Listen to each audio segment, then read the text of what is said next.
1937. The Hindenburg, the world's largest flying machine, arrives in the United States with 97 people on board. It's the end of a successful transatlantic flight. Moments from landing, a fierce fire erupts. In just 34 seconds, the mighty airship is destroyed. 36 people perish. Many suffer agonizing burns. But what caused the devastating fire? Now, a 21st century air crash detective re-examines one of the most famous air disasters in history. Using advanced computer simulations, we reveal what really destroyed the Hindenburg. Disasters don't just happen, they're a chain of critical events. Unravel the clues and count down those final seconds from disaster.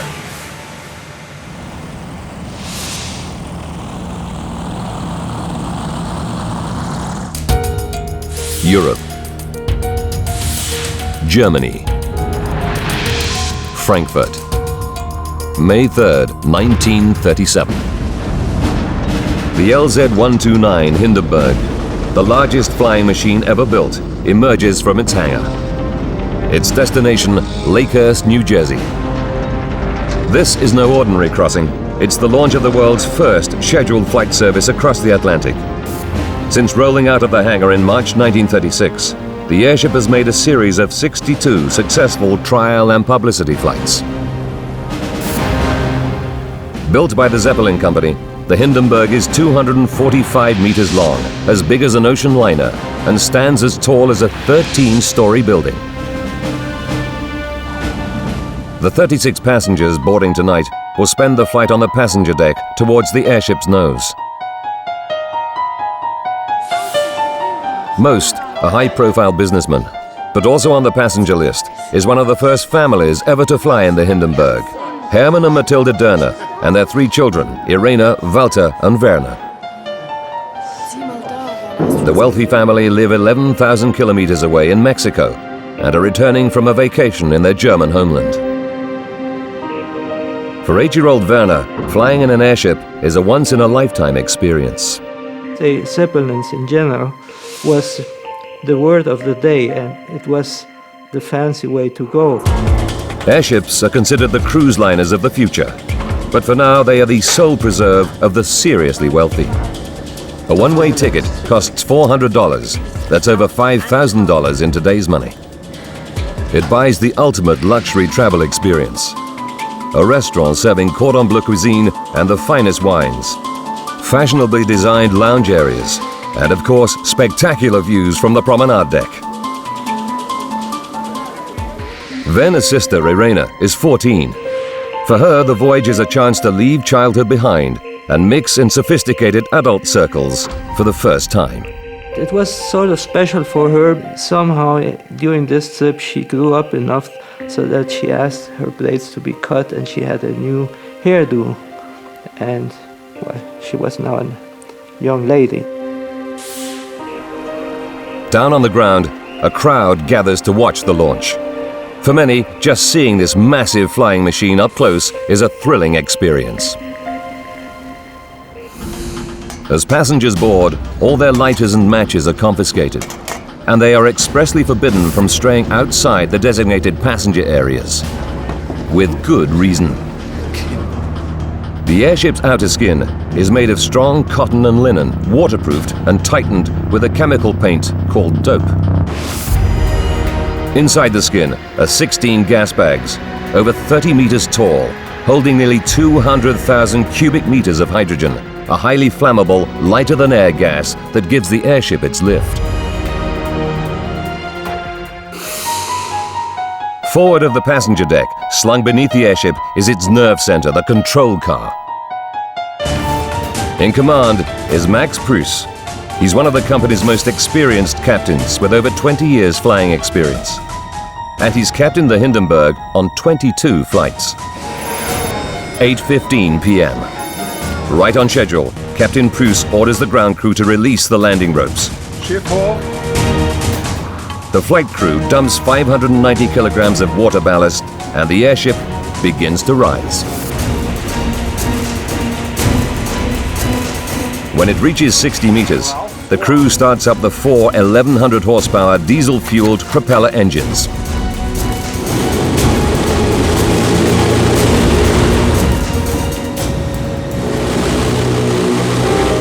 On the passenger deck, the Durners wave goodbye to friends and family below. For Matilda Durner, leaving her homeland once again, it's a poignant moment.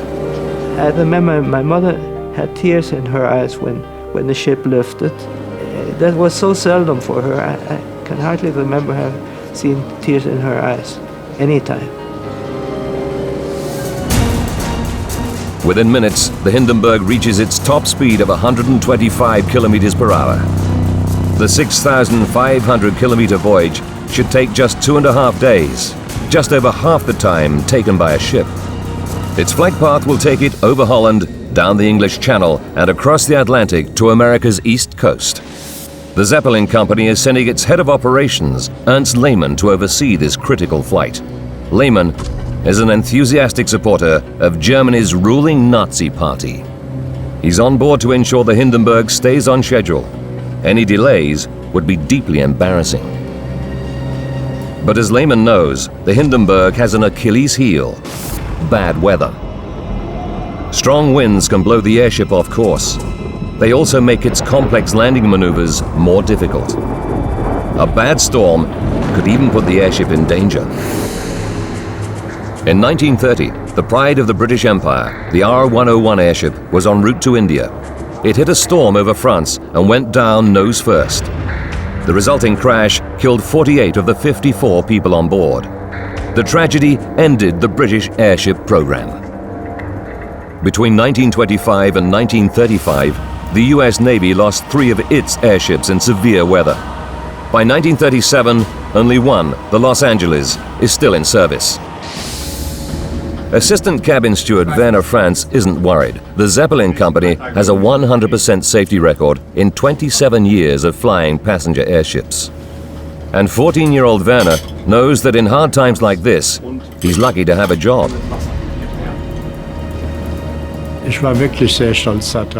I was very proud to be part of the crew and to go on all those journeys, to see all those countries. My father was out of work at the time and we had very little money.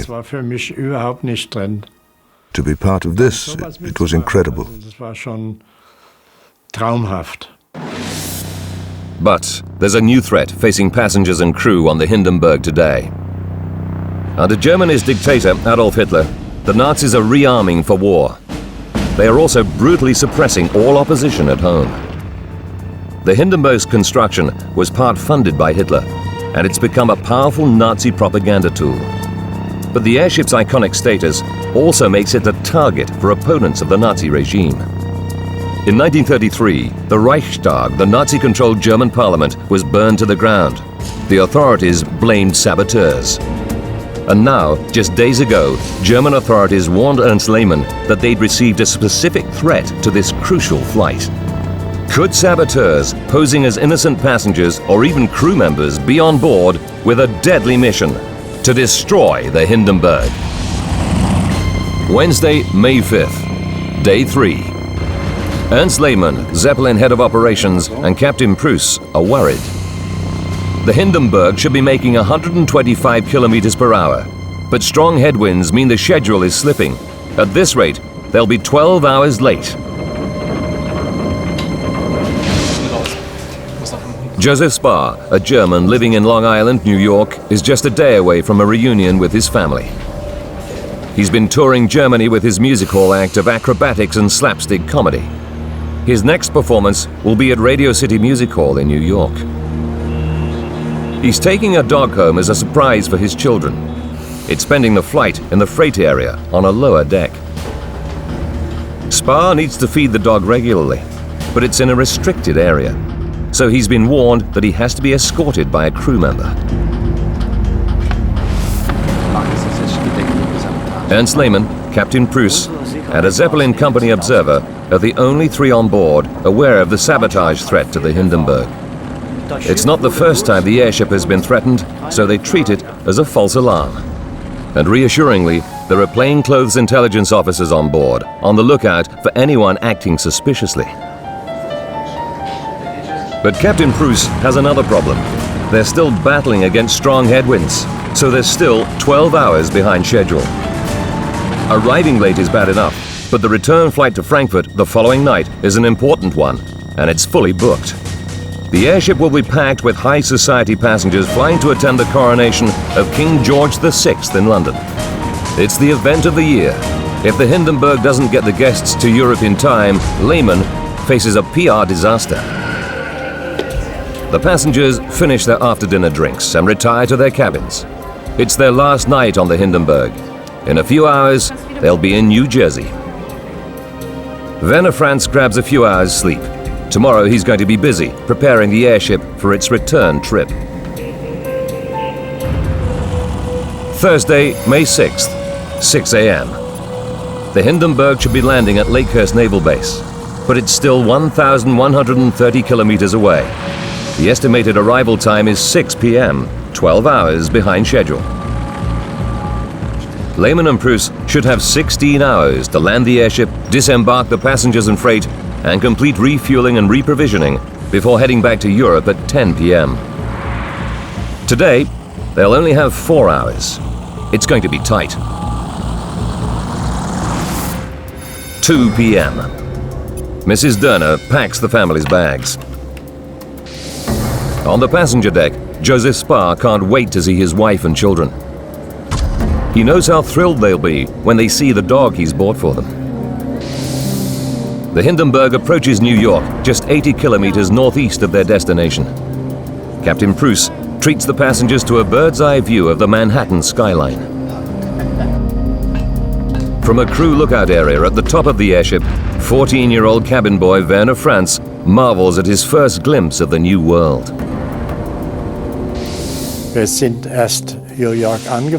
We approached New York. This sea of buildings, the Statue of Liberty, the skyscrapers, all that was something I'd never seen before. 3 p.m. The Hindenburg appears out of the clouds over the airfield at Lakehurst. Base Commander Charles Rosendahl watches the giant airship pass over the hangar. He's a veteran airship commander with 13 years flying experience, and he's worried. A thunderstorm is developing, and winds are picking up. Landing an airship is a delicate operation requiring accurate maneuvering. Attempting it in bad weather could end in disaster. Rosendahl radios Captain Pruss. He recommends delaying the landing until the conditions improve. Radio this to the Hindenburg. Very good. Pruss has no choice but to turn the airship away. He heads southwest to await a break in the weather. Pruss and Lehmann know that any chance of making the 10 p.m. departure is rapidly disappearing. But first, Pruss must focus on landing the airship. 5:12 p.m. At Lakehurst, the wind eases. Commander Rosendahl radios the Hindenburg. He tells Pruss, "Conditions now suitable for landing. Ground crew is ready." Captain Pruss turns the airship back towards Lakehurst, but it encounters increasingly heavy rain, which slows its progress. 6:08 p.m. With no sign of the airship and anxious to get it down while the weather holds, Base Commander Rosendahl calls the Hindenburg again. He tells them, "Conditions definitely improved. Recommend earliest possible landing." At last, the Hindenburg flies over the airfield. The rain is now just a light drizzle, but there's still a thunderstorm in the area. The passengers make for the promenade areas for the final moments of the flight. 6:11 p.m. Captain Pruss swings the airship round to land into the wind, the safest way of landing. 6:13 p.m. Suddenly, the wind veers to the southeast. Pruss has to think fast. He can abort and go round the airfield to line up with the wind, but this will lose precious time. Captain Pruss decides to land straight away, but this means he must turn the airship into the wind fast.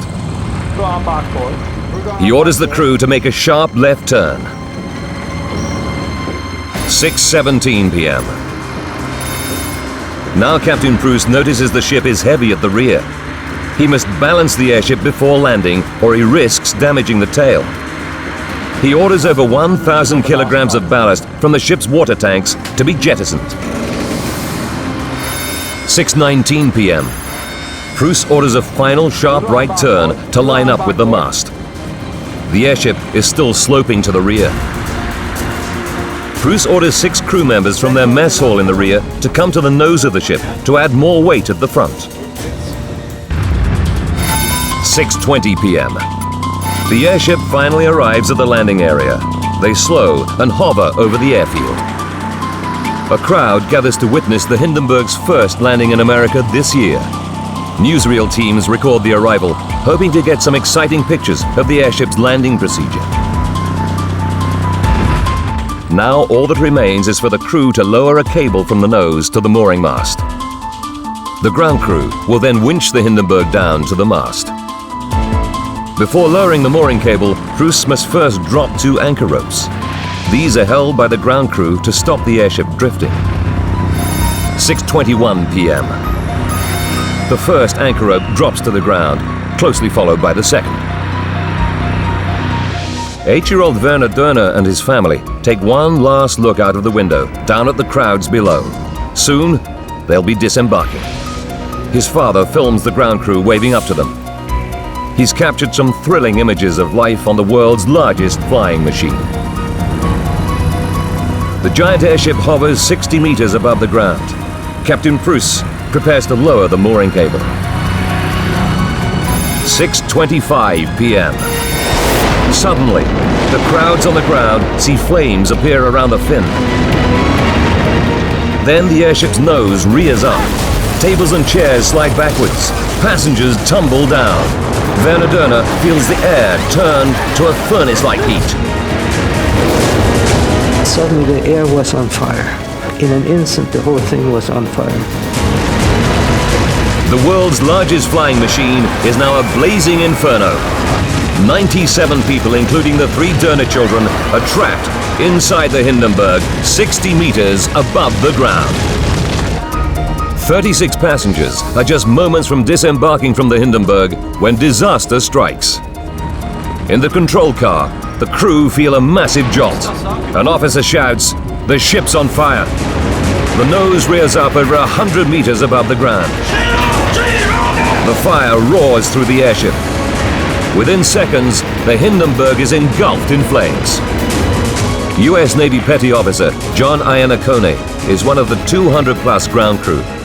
He's landed the Hindenburg safely 10 times in the last year, but now he can't believe what he's seeing.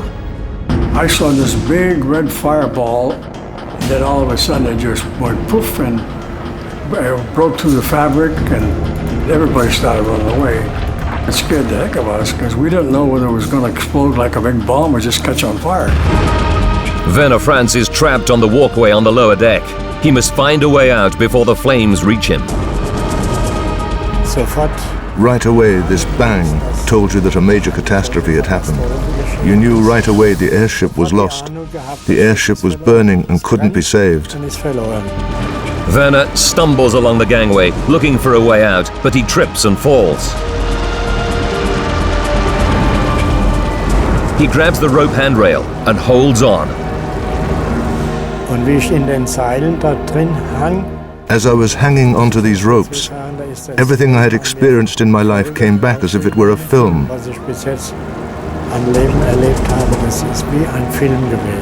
Werner sits on the gangway and kicks through the canvas. He jumps out of the blazing airship and onto the ground 5 meters below. Gripped with fear, he runs away into the arms of a fellow crew member. I lost control and started screaming, and he put me right again, saying, "What's the matter? You're all right, aren't you? Control yourself. Go and see if you can help someone." But Werner is too terrified to return into the flaming wreckage. These half-burned creatures came running past me. Nothing could persuade me to go back into the airship.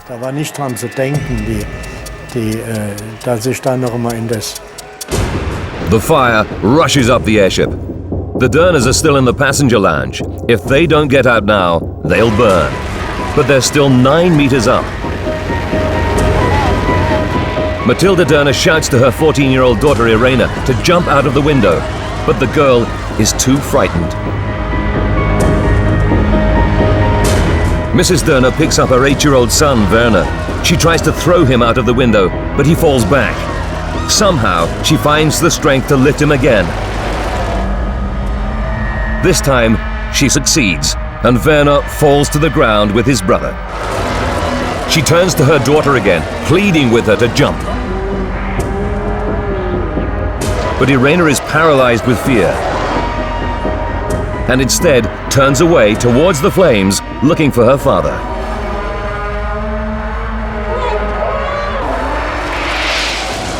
In desperation, Mrs. Derner jumps out after her sons.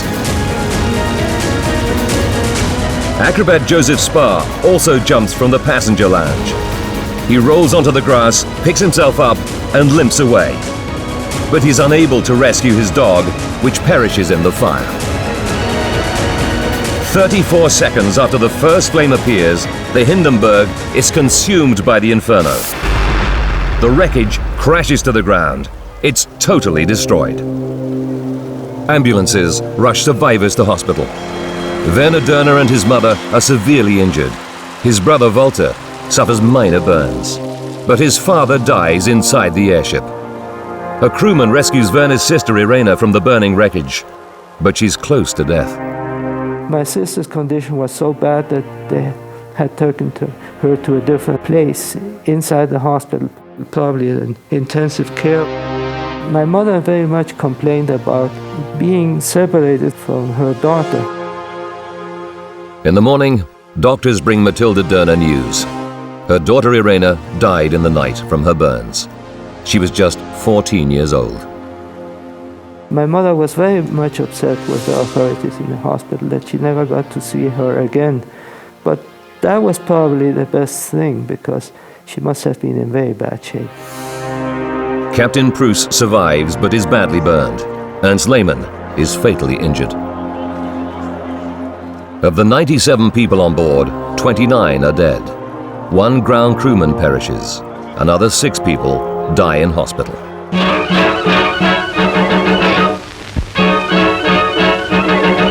News of the Hindenburg's loss stuns people around the world.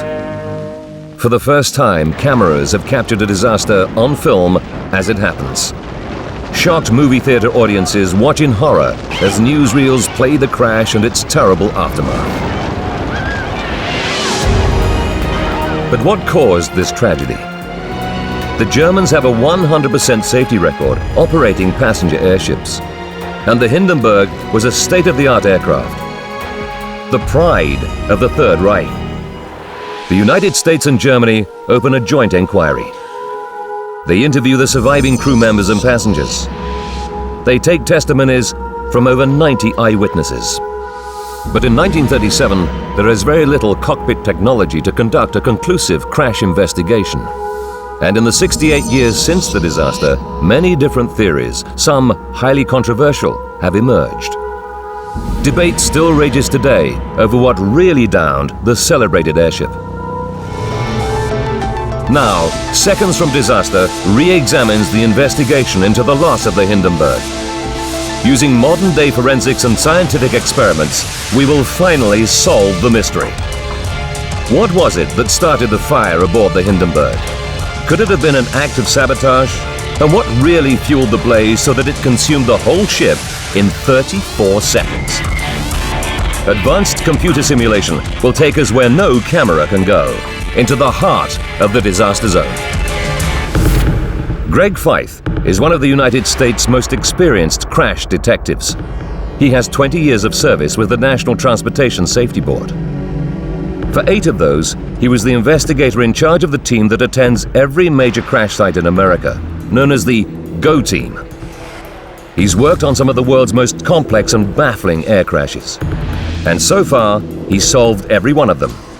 But there's one disaster he's always wanted to explore. The Hindenburg mystery has intrigued me just because you had this magnificent flying machine that fell into a major disaster, a very cataclysmic disaster, and nobody really had an idea of what caused it.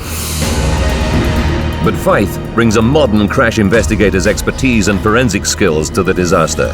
He must keep an open mind as he investigates every possible reason for the crash. In any major explosion in a modern aircraft, all eyes immediately turn to terrorism. Anytime you have an in-flight fire, you have to think the worst. You have to try and determine what led to that in-flight fire. You go to the extreme, and the extreme is sabotage. Feith learns that the Hindenburg received many sabotage threats in its 1 year of operations. But who would want to destroy it? Rick Zitarosa is vice president of the Lakehurst Historical Society and a specialist in the Hindenburg era.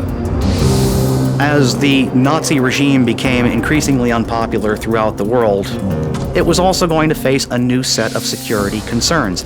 And there were heightened fears that perhaps an act of sabotage could be carried out against the airship. Greg Feith examines the original report for evidence of sabotage warnings. He finds that Ernst Lehmann received intelligence from the German authorities warning of a specific threat. But who had a motive? Hitler and his Nazi party had many enemies in Germany. They carried out a brutal policy of repression against Jewish people, socialists, communists, and outspoken writers. Any one of these people might have been happy to see the Hindenburg destroyed. Feith checks the official reports and finds the one passenger who could have had the opportunity to destroy the Hindenburg: Joseph Spar. After the crash, Spar comes under intense scrutiny. He lives in America with his wife and family, but he is German. And for the last few months, he's been traveling all over Europe. This is just the sort of background that rings alarm bells with German intelligence. According to the FBI report, Joseph Spar did act suspiciously. In fact, Spar accessed high-security areas where no passengers were allowed, apparently to visit his dog. The fact that Spar is an acrobat with great agility means he could easily climb in and around the Hindenburg's narrow passageways. Could Spar have used his dog as a cover to plant a bomb? Was this music hall clown really a ruthless terrorist, responsible for the destruction of the Hindenburg and the deaths of 36 people? Air crash investigator Greg Feith is trying to get to the bottom of one of aviation's great mysteries. Why did the Hindenburg airship burst into flames and crash at Lakehurst Naval Base in 1937? Many of the crew and officers of the Hindenburg were convinced the cause was sabotage. Feith wants to see if the theory stands up. He finds an intriguing statement in the report about one of the passengers. Acrobat Joseph Spar did disappear into unauthorized areas where the fuel tanks were kept on several occasions on his own. He told the crew he was going to check on his dog. Could he actually have been looking for somewhere to plant a bomb? Feith knows that the FBI investigated Spar and was unable to find any motive. But he wants to put Spar's actions aboard the airship under the microscope himself. He doesn't have much to go on, no flight data recorder or cockpit voice recorder. He studies the film footage. He reads eyewitness reports.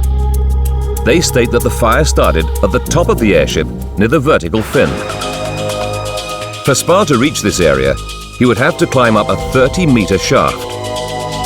Even with his acrobatic agility, this would take several minutes.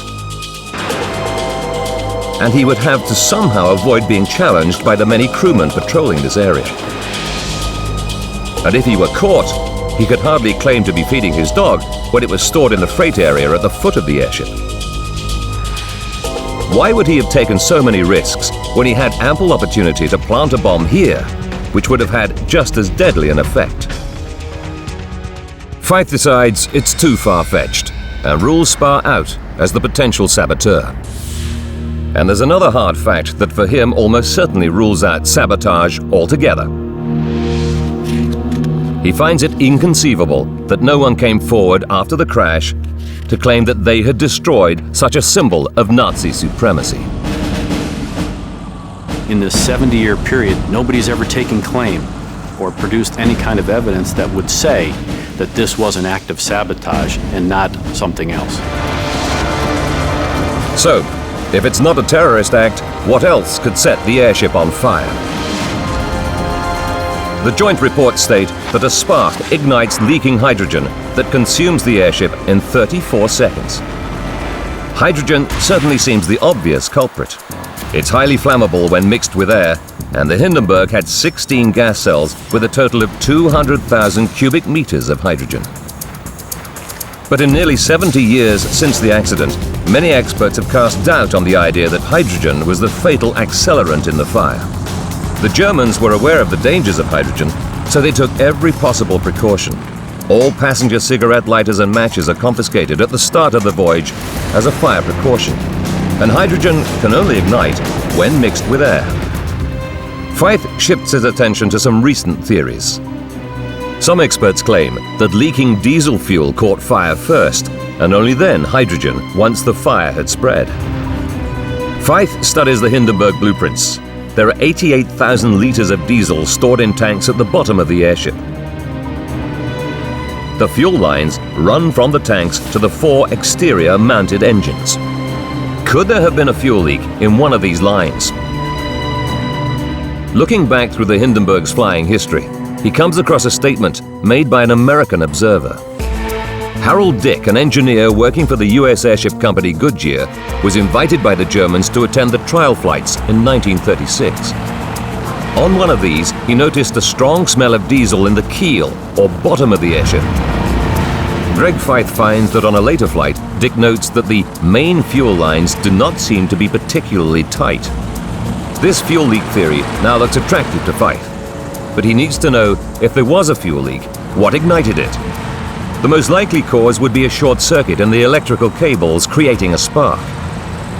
Feith checks the report for any evidence of electrical failure on the fatal flight. According to the original inquiry, a crew member responsible for monitoring all the electrical indicators, fuses and circuit breakers saw nothing unusual.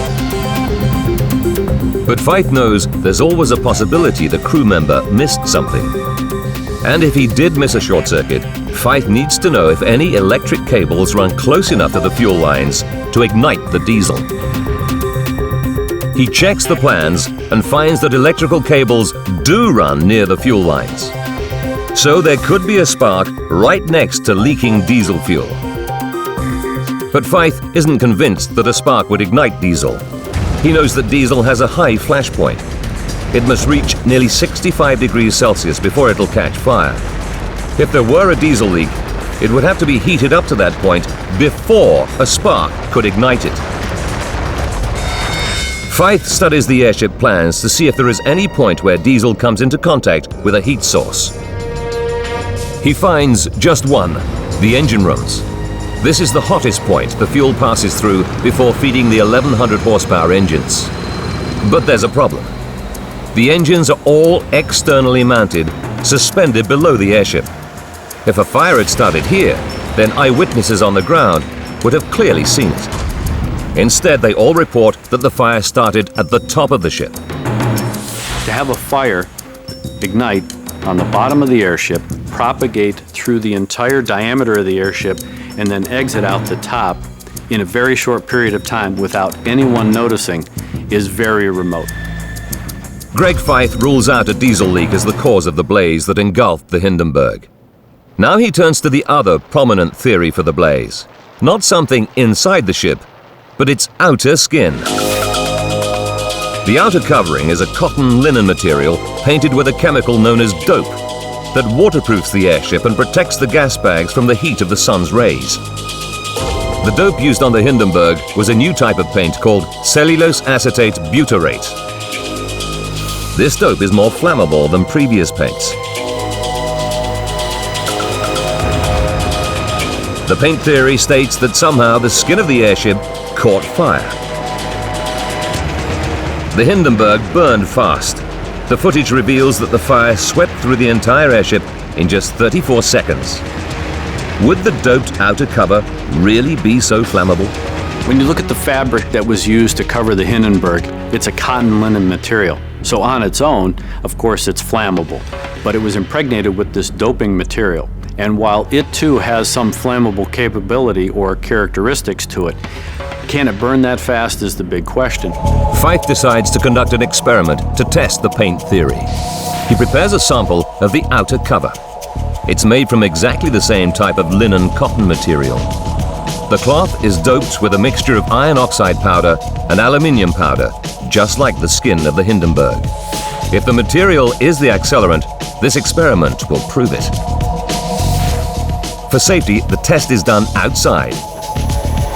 If there's any wind, it's likely to push the flame in one direction faster than the other. So to compensate for this, he uses 2 stopwatches to time the burn. Go. As soon as the flame reaches the edge of the inner circle, he starts the clocks. When the flames reach the outer edge, he stops the clocks.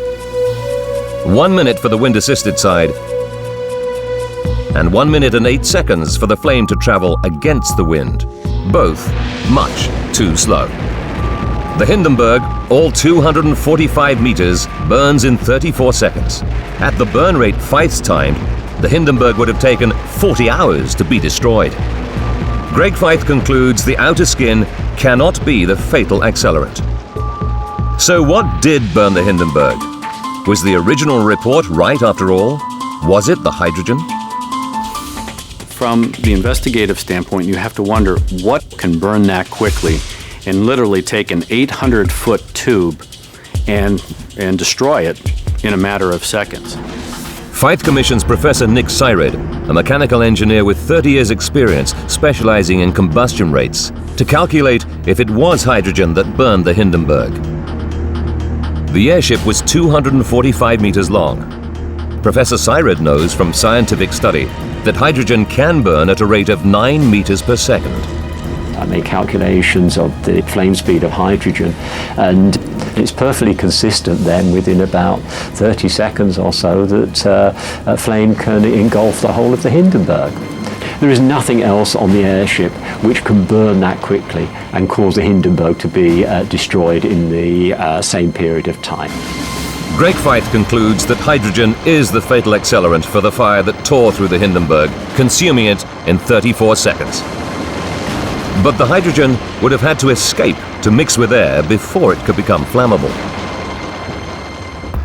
Trawling through the witness testimonies, he finds something that could suggest a hydrogen leak. Eyewitnesses on the ground notice a fluttering at the top of the airship near the vertical fin just before the fire starts. Could they be seeing escaped hydrogen pushing against the outer envelope? The original report concluded this may have been the case. But Feith wants to find out how the hydrogen could leak out. He studies the composition of the gas cells. They're made of a special plastic film sandwiched between 2 layers of thick cotton. It would take considerable force to rupture these cells. Is there anything on the airship capable of causing such damage? Next, Feith focuses on the Hindenburg's bracing wires. Thousands of cables that are vital to the overall strength of the machine. There are over 200 kilometers of wire bracing the airframe. They're each about 3 millimeters thick, made of steel similar to piano wire, with a breaking stress of 450 kilograms. Is it possible for one of these wires to snap? He checks the maintenance records and finds out that bracing wires have snapped on airships in the past. Feith examines the Hindenburg's final journey to find out if anything could have put the airship under structural stress. He first checks the weather conditions. The airship battled strong headwinds all the way across the Atlantic, but according to the flying logs, it had flown through worse conditions in the past. But examining the last moments of the flight, Feith finds a critical clue. Shortly before the fire, the Hindenburg makes its final approach. Then, suddenly, the wind changes direction, and Captain Pruss orders the crew to make a sharp left turn. Finally, Pruss orders another sharp turn, this time to the right, to line up with the mooring mast. But would these tight turns snap a bracing wire? Feith checks the design plans and finds that the Hindenburg wasn't designed to make sharp turns. As the airship turns, it generates sideways pressure on the tail fin. The Hindenburg is 245 meters long. If it turns too sharply, it could put too much stress on the airframe. a bracing wire could snap under this kind of tension. In a tight turn, the greatest stress on the airship is just forward of the tail fin. And Feith knows from eyewitness reports that this is where the fire probably started. If a wire did snap, the whiplash effect would be so violent it could slash through the gas bag's protective covering. And Feith also realizes that the airship may have been leaning to the rear as a result of hydrogen leaking from a cell.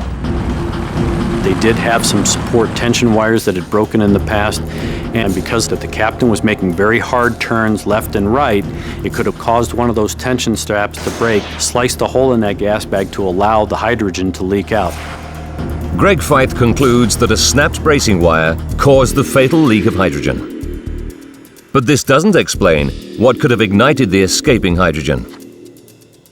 He studies the weather conditions at the time of the accident. The report states there was light rain over the airfield. A thunderstorm had recently passed by. There was lightning still visible to the south of Lakehurst. Although no one saw lightning strike the airship, these conditions create a highly charged electrical atmosphere. Could this have somehow caused the critical spark? It was well understood at the time that as an airship passes through the air, it gathers tens of thousands of volts of static electricity, just like a party balloon being rubbed on a sweater. The effect is increased in thundery conditions. While it remains aloft, the ship is in no danger, since the entire machine, the aluminium skeleton and the outer skin are all at the same level of charge. But all that changes when one part of the ship touches the ground. And Feith can see from the film footage exactly how that happened. In the final stages of landing, the crew drop the first mooring ropes. The rain makes the ropes wet, and once they're wet, the charge from the airship's metal frame now rapidly flows through the ropes to the ground. Instantly, the airframe voltage falls to zero. But the airship's outer cover is made of a linen-cotton mixture that does not conduct electricity so easily, and it remains at high voltage, the perfect conditions for generating a spark between the skin and the frame. Greg Feith now knows how the spark that ignited the hydrogen was generated. He can now unravel what happened aboard the Hindenburg in those final, fateful seconds from disaster. 14 minutes before the fire, the Hindenburg begins its final approach. Static electricity builds up on the ship, spread evenly throughout the structure. 11 minutes to go. Without warning, the wind changes direction. Instead of going around the airfield in a wide sweep, Captain Pruss, anxious to land the airship as soon as possible, makes a sharp left turn. Stressed by this sudden maneuver, somewhere near gas cell 4, a bracing wire snaps. The gas cell ruptures and hydrogen begins to leak out.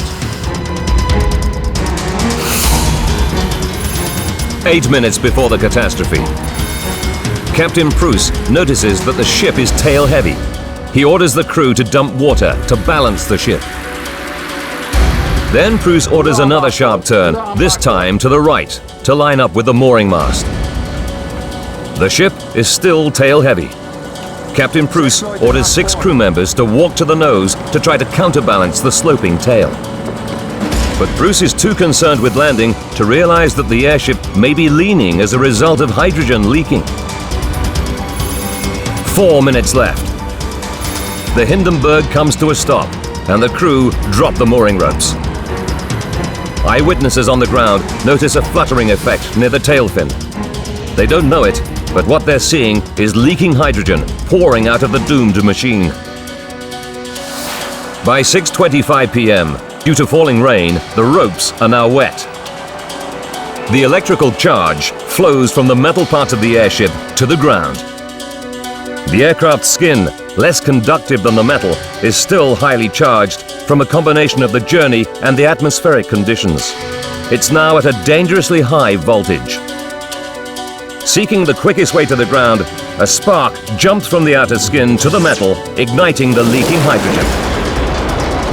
The fire roars through the airship, as 200,000 cubic meters of hydrogen in the 16 cells catch fire. 34 seconds later, the mighty Hindenburg is destroyed. 36 people are killed. But Greg Feith still has one piece of the puzzle to solve. How could the Hindenburg fire have been bright orange when hydrogen burns with an invisible flame? Greg Feith has concluded that the Hindenburg was destroyed after a spark caused by the thunderstorm conditions in the atmosphere ignited leaking hydrogen. But he still has one question. He knows that hydrogen burns with an invisible flame. And yet eyewitnesses stated that the Hindenburg burned with a bright orange glow. How could hydrogen burn this way? On the airship. Feith sets up another experiment. He sets light to a stream of hydrogen. There's no visible flame. But as soon as he places some cloth in the hydrogen flame, the fire is visible. Hydrogen burns clear. That's not what the folks saw when they were observing the actual fire. The fire that they saw was the material, that covering material that finally ignited and burned. Going through the papers, Greg Feith realizes the tragedy could have been averted. He finds that the Zeppelin company had strict regulations governing landing procedures. In fact, in their training, crews were warned against landing in thunderstorm conditions. He learns that Dr. Eckener, the chairman of the company, blamed Captain Pruss and Ernst Lehmann for the accident. Dr. Eckener felt very much that it was pilot error. When he learned of the landing conditions, he was appalled and he was infuriated. He unequivocally held that the landing never should have been carried out as it was under those conditions. But Pruss is under pressure to land as fast as possible to try and make up time on the schedule. He also has Ernst Lehmann, Zeppelin's director of operations, in the control car with him. He too is anxious to keep to the schedule. Instead of aborting the landing and waiting for better weather, they try to land in dangerous atmospheric conditions. Lehmann most definitely did influence Pruss in his decisions regarding the flight, which of course was increasingly held up by headwinds and then the delayed landing. The Hindenburg disaster spells the end of the commercial airship age. Germany grounds her other passenger airship, the Graf Zeppelin, until they can use the non-flammable helium as a lifting gas. But with Europe on the brink of war, the United States, the only country with helium supplies, refuses to sell the gas to Germany. And when war does break out, the Nazis cancel the airship program completely. But valuable lessons are learned from the disaster. Hydrogen has never been used again to lift passenger airships. Today, all airships are filled with helium. Directly after the Hindenburg crash, the Zeppelin company designed a Thunder car. This machine, located at their Frankfurt airfield, measures the electrical activity in the atmosphere. It's a breakthrough in collecting accurate data on thunderstorm conditions. And today, understanding of weather is at the forefront of all aviation safety. Nearly 70 years later, there are just 2 known remaining survivors from the tragedy. Cabin boy Werner Franz is now 83 years old. After the crash, he trained as an engineer, but the memories of that day stayed with him. It took quite some time to calm down again. Those impressions stayed with me for a long time. I did suffer from it for a long time, to have been confronted with this. Werner Dörner returned to Mexico with his family. Now aged 75, he lives in the United States. Although he lost his father and sister, he believes the crash had a positive effect on him. I wonder what my life would have been without it. I was a spoiled brat. It made me probably a better person than what I would have been without it. The Hindenburg is still the largest flying machine ever built. Today's air travelers may fly across the Atlantic in a few hours, but the luxury and style the Hindenburg passengers experienced will probably never be surpassed.